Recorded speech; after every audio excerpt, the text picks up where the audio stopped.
तो आज है देव उठनी एकादशी और तुलसी विवाह। तो सबसे पहले आप सभी को एकादशी और तुलसी विवाह की हार्दिक शुभकामनाएं।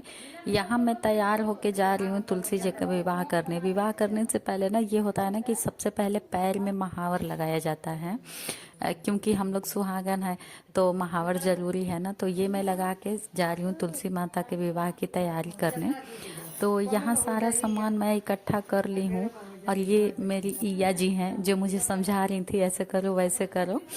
तो यहाँ सब चीज़ इकट्ठा करने के बाद ना अब चलिए मैं आप लोगों को दिखाती हूँ कि मेरी तुलसी माता जी और ना मोबाइल मेरी ननद रानी के हाथ में था तो वो सारा रिकॉर्डिंग कर रही थी। थोड़ा थोड़ा गलती तो हो ही गया है, क्योंकि ना ये रिकॉर्डिंग हमने ब्लॉग बहुत गलत तरीके से बना दिया है, लेकिन कोई बात ना, अब बन गया है ना। तो मुझे ऐसा लगा कि यूट्यूब पे डालना बहुत ज़रूरी है, मुझे अच्छा लगा। मैं सोची डाल ही देती हूँ। ये मेरा आदित्य है बड़ा बेटा, जो सामान छत पे पहुँचाने में मेरी हेल्प कर रहा था। और हम लोग सभी लोग चल रहे हैं छत पे। चलिए आप सभी को दिखाते हैं तुलसी माता का विवाह। बहुत सिंपल तरीके से हमने किया है, क्योंकि मैं पहले नहीं करती थी, बिल्कुल मुझे इसके बारे में कुछ भी पता नहीं था।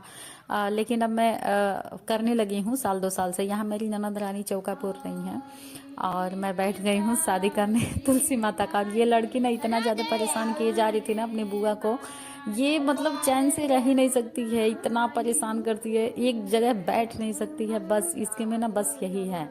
तो यहाँ शादी करने की तैयारी हो रही है। हमने भगवान को बिठा दिया है। जगह नहीं था गमले में, तो भगवान का फोटो हमने नीचे ही रख दिया है। इसके लिए सॉरी, मतलब मुझे थोड़ा सा अब जाके थोड़ा अच्छा नहीं लग रहा है, क्योंकि भगवान जी को तुलसी माता के बराबर में ही बैठाना चाहिए था, लेकिन अब क्या करें। तो यहाँ जयमाला संपन्न हो गया है। आप सभी ताली बजा सकते हैं। और मैं यहाँ तुलसी माता को श्रृंगार कर रही हूँ, जैसे कि चूड़ी पहनाना, मेहंदी, बिंदी, उसके बाद सिंदूर से, मतलब इनको सिंदूर लगाया जाएगा।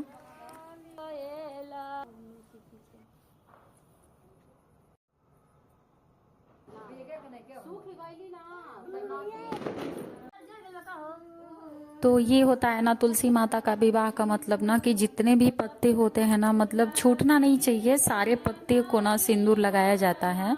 तो ये होता है कि मतलब तुलसी माता का विवाह हो गया। तो मैं बहुत टाइम तक ना सारे पत्ते को सिंदूर लगाई, बहुत टाइम लग गया। मतलब अगर मैं सारा रिकॉर्ड करती तो बहुत वीडियो लंबा हो जाता।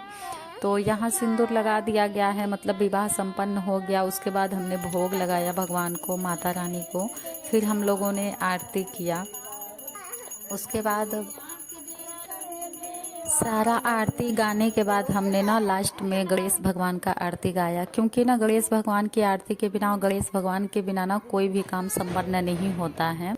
तो फाइनली तुलसी माता जी का विवाह संपन्न हो गया है। विवाह होने के बाद सभी को हमने सिंदूर लगाया, चाची जी, ईया जी, दीदी जी, सभी को पीला सिंदूर लगाया।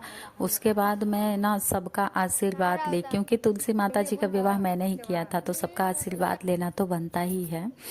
और ना सभी को मैं प्रसादी दी और सभी लोग प्रसादी लेके अपने घर चले गए, और मुझे प्रसादी देने वाला कोई नहीं था। तो यहाँ मेरी ननद रानी मुझे प्रसादी दे रही है, और ये मुझे दी और मैं इनके आंचल में दी। तो इस तरीके से कुछ बीत गया मेरा तुलसी माता का विवाह। आप सबने देखा, अच्छा लगा तो लाइक कर देना, कमेंट कर देना। और आप सभी लोग देख सकते हैं ना कि बहुत ही सिंपल तरीके से हमने तुलसी माता जी का विवाह किया। तो आप सभी इंजॉय कीजिए। मिलते हैं आप सभी से अगले ब्लॉग में। तब तक के लिए सभी को नमस्ते, राधे राधे, बाय।